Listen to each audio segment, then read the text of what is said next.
This clip is brought to you by BattleOnline.com. You know, they put us in special ed. Special ed ain't nothing but a holding tank for the big house, bro. Kids don't need to be in no special ed. They need to be amongst other smart kids so they can learn from them, so they can adapt. But they want to put all of them that have a learning disorder in one class together so they can all disrupt each other and don't mean nothing to the rest of the school, instead of trying to help and give them the proper help by letting them be around other kids that's on a higher level than them so they can learn how to be with them. You know what I'm saying? Yeah, we got some of them out here. They call them alternative learning provisions, and yeah, they call it like that. They're like juvenile prison. Some of them. Yeah, that's all it is. It ain't nothing but a prison until they get to the big house. A holding tank till they get to the big house. Those classrooms. You know what I'm saying? Even if I had a child that was slow, he wouldn't be in there. I homeschool them first. Yeah, that's a fact. Man, people need to just start, instead of criticizing and putting each other down, they need to start paying attention to what's going on in this world, man, and focus on what these people are trying to do. These people are doing exactly what they want us to do, and we doing it to ourselves. They're not doing it to us. We doing it to ourselves. They had a guy came on there with a sheet on his head, and he said, I want to thank y'all black people for doing just what we want y'all to do. We don't have to get out here and do anything no more. Y'all doing it for us. I love y'all. I commend y'all. Keep the good work up. Keep killing each other. Keep shooting each other. Keep selling each other drugs. You know, he just was running with it. He said, we don't have to do nothing no more. Pretty soon, this world will be ours again. How they figure this their world? It never was their world from the beginning, man. It's God's world. This ain't nobody's world. See, we paying bills on a land that's for nobody. How you gonna make me buy property?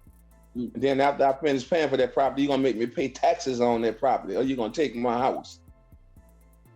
Man, the world all messed up. Price is high too.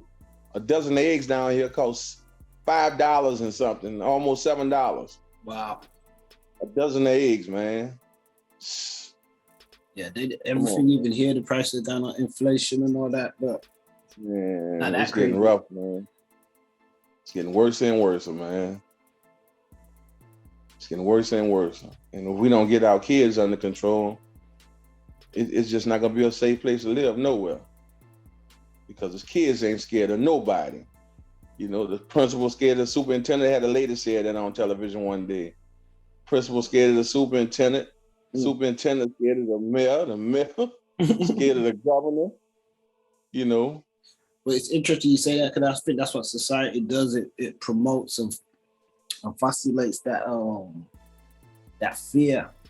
So even you just saying that, like, you know, the fear that people have for their boss or for their line manager or their senior, whoever's above them, and then they sort of pass the buck sometimes of responsibility, you know, because they don't want to get in trouble. They pass it on down to the bottom and stuff. You know?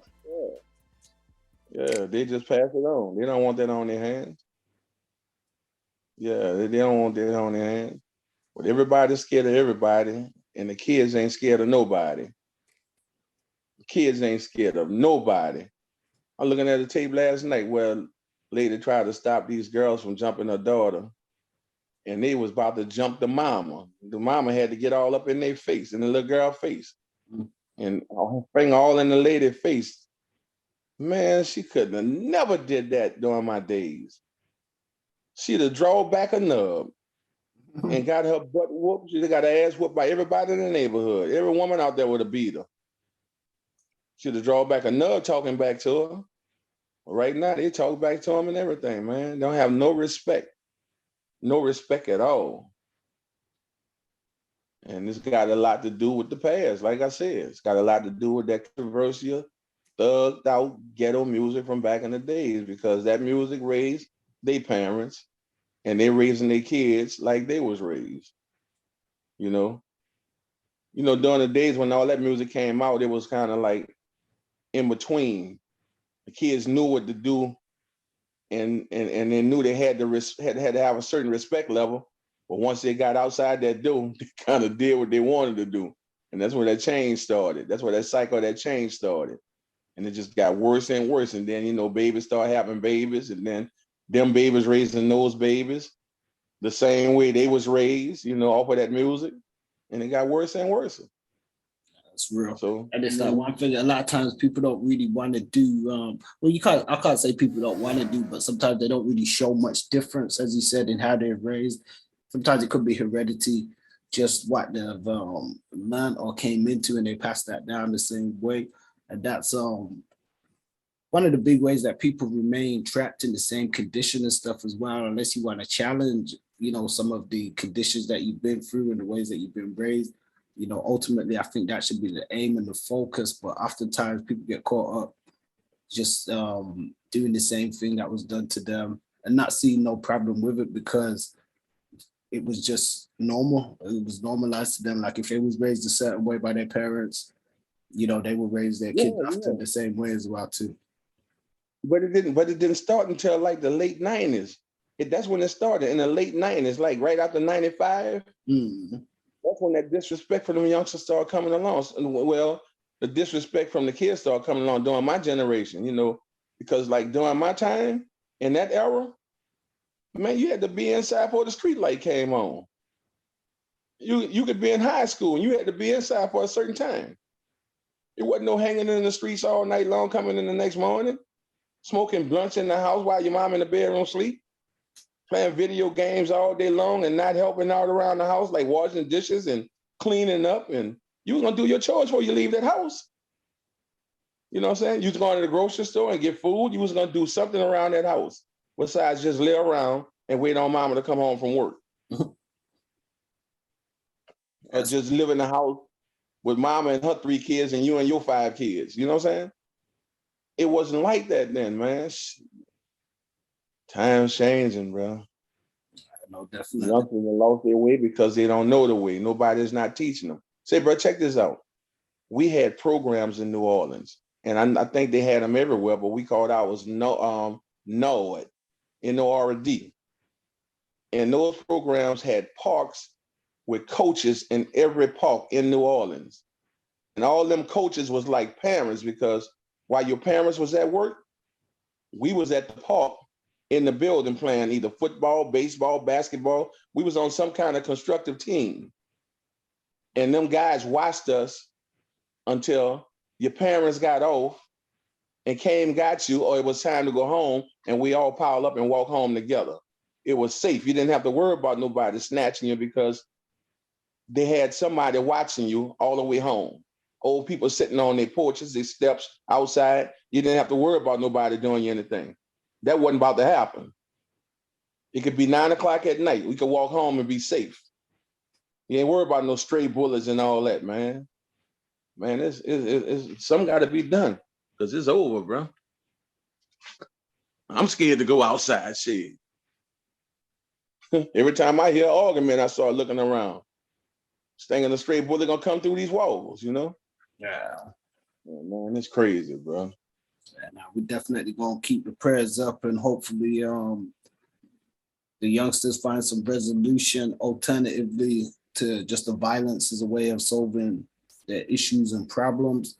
I know sometimes that's harder, as you said, when the message that's been sent from some of the elders is that's the way how to do things and how to take care of things. So people have adopted that mindset that, just through violence and stuff is the way to solve all problems, when we know there's other ways and stuff like that too. So right. Hopefully we'll see some resolve in this situation. Man, I've been seeing so much debt going on, man. It had me pretty much numb, bro. I mean, every time you turn the TV on, every time you wake up here in New Orleans, man, you hear about somebody else. It's somebody that's close to you too, that you done growed up with, man. Then all that foolishness going on down here in New Orleans, man. They need to have some holy water come through here or something. Baptize them, man, because I don't know what's wrong with them youngsters. I kind of got an idea. We just seen a video that I think Big Swole put up where he was saying that he thinks your fighters need to send out the armed forces out there because people don't know how to act. So it's getting so bad down there. Yeah, you need to not have enough police here. Yeah, they have the police you have down. About no trouble. They're scared of them boys out here, man. You know, they act like they're scared of them. They're not about to just run up on them and jump out no car. They'll mess with somebody that ain't doing nothing before they mess with somebody that they need to really pull over.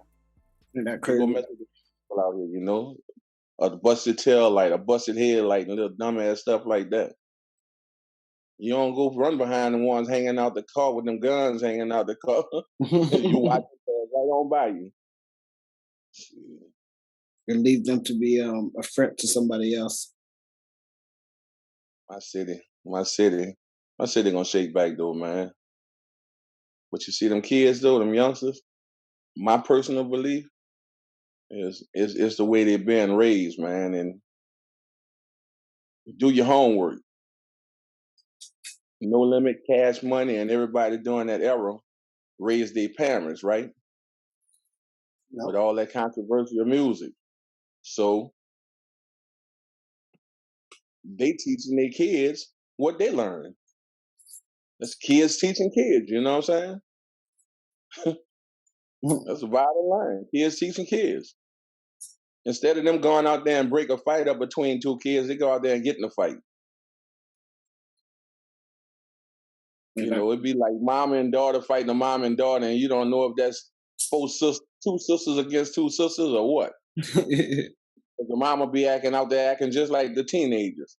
Just and then what killed me is these old coward ass niggas see these kids out there fighting and shit, and they don't never want to stop the fight, but they'll record it. They'll just stand there recording how the world saw. You know, it's crazy. My brother said that the other day. He, about somebody in the UK. He, we was talking, and he said, they uploaded a video. This is like a street dude, and he said, they sitting around in the car or something, or whatever they was doing, and they watching a fight with some youngsters, but they recording it, and he was saying the same thing, like, they ain't even got the balls to step out and tell the young people it's wrong and break it up, and he's sitting there recording it. Break it up and tell them what they're doing wrong, man. So make them squash that before it turn out bad. Exactly. They want to stand there and record everything going on, world stuff. Our little bros out there fighting in the street, ripping each other clothes off, and they trying to get under their clothes. See, that's what I mean talking about, the ones that they never got caught. Trying to film up under their clothes and all that, man, instead of stopping them from fighting. It's getting to be aggravating, man. It's getting to be a balling point, man. Something got to shake. Something got to happen. And it ain't just here. It's starting to happen all over the world, man. Man, I'm from a town called Natchez, Mississippi. And when they told me that people in Natchez had to start locking their doors, man, and putting up security cameras and bars, I couldn't believe it, man. You never had to do that in Natchez, Mississippi. They got more killing in Natchez than they have in New Orleans. Imagine. I couldn't believe it, man. And do you think on a slightly, still on, I guess on the same topic, but do you think gun violence is out of control in America? Yes, indeed, it's out of control. And where they getting the guns from? Some politicians, they say, they don't feel as though it's as bad as people are making out. But for people on the outside, especially in other countries, they think it's looking real crazy out there right now, man. Yeah, you heard P say something in a song one time, a long time ago. Remember he made that verse where he said, "We don't own no planes, we don't own no boats, we don't ship no dope from coast to coast." Coast to coast, yeah. That's the same with the guns and everything else. That don't come from our community. It come into our community. But it's not coming from our community. Them kids getting the kind of guns they want now, man. I know they're not making them in the basement. You get an AR-15. You're not going to buy that over the counter. Yeah. Shit, half of them got a juvenile record. How you going to go buy something like that over the counter? Peace, family. Don't forget to like, share, and subscribe, and check us out on about.online.com. Check us out on Facebook for exclusive playlists and social media for all different types of segments and content.